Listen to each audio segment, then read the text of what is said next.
السلام علیکم۔ مایوس تو نہیں بیٹھے، نا امید تو نہیں ہو، کیونکہ میرا اللہ تبارک تعالیٰ ارشاد فرماتا ہے قرآن مجید کے اندر فَإِنَّ مَعَ الْعُسْرِ يُسْرًا، بے شک تنگی دشواری کے ساتھ آسانی ہے۔ فَإِنَّ مَعَ الْعُسْرِ يُسْرًا، بے شک دشواری کے ساتھ اور آسانی ہے۔ تو قرآن مجید یہ فرماتا ہے کہ جتنی مشکلات بڑھتی جائیں گی آسانی اس کے بعد راحت ہے، کیونکہ ہر درد کے بعد ایک راحت ہوتی ہے۔ ہمارے اس معاشرے میں آج کل کے لوگ بہت جلدی پریشان ہو جاتے ہیں۔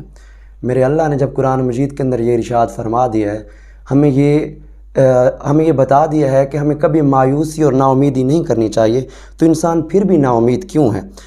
انسان جب نا امید ہوتا ہے تو اس کے اندر جیسے انسان جب بہت ساری چیزوں سے گزر رہا ہوتا ہے، بہت سارے درد سے گزر رہا ہوتا ہے، تو وہ اپنے اندر احساس کمتری کا شکار شروع ہو جاتا ہے۔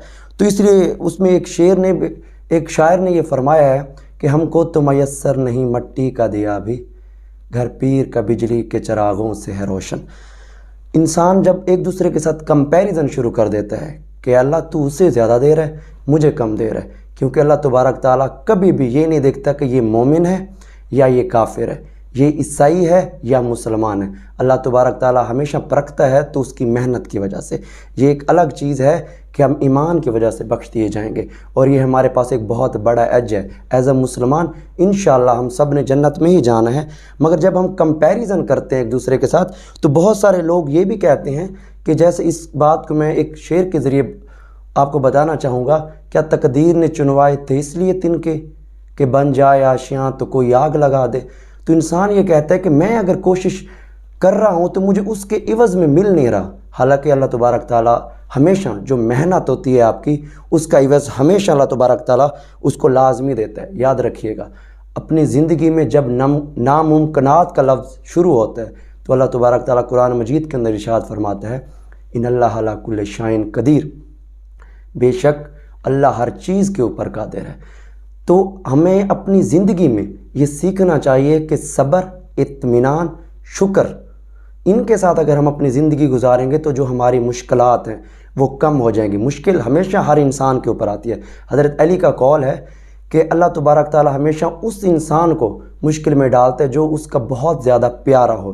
سب سے زیادہ جو آزمائش کی گئی دنیا کے اندر وہ نبیوں کی تھی۔ حضرت محمد صلی اللہ علیہ وآلہ وسلم، اس کو ہر طرح کی مصیبت، ہر طرح کے مسائل، ہر طرح کی تکالیف دی گئی، کیونکہ سب سے زیادہ جو معصوم ہے، جو سب سے زیادہ پیارے ہیں وہ پیغمبر تھے۔ سب سے زیادہ مشکلات انہی کو دی گئی۔ یاد رکھیے گا، جب تک آپ نے صبر کا دامن پکڑے رکھنا ہے تو اللہ تبارک تعالیٰ پھر ہمیشہ انسان کو جیت بھی دیتا ہے۔ کیونکہ آپ دیکھ لیں غزوہ بدر 313 1000 کے اوپر قابض ہوئے۔ اسی طریقے سے جتنے بھی غزوات ہوئے بے شک مسلمان تعداد میں کم تھے، مگر ان کے اندر ایک جنون تھا، ان کا ایک عقیدہ تھا، ان کے اندر صبر، استقلال تھا۔ جب انسان کے اندر یہ پریشانی آتی ہے تو اللہ تبارک تعالیٰ ان کے ساتھ ساتھ اس کا حل بھی لازمی دیتا ہے۔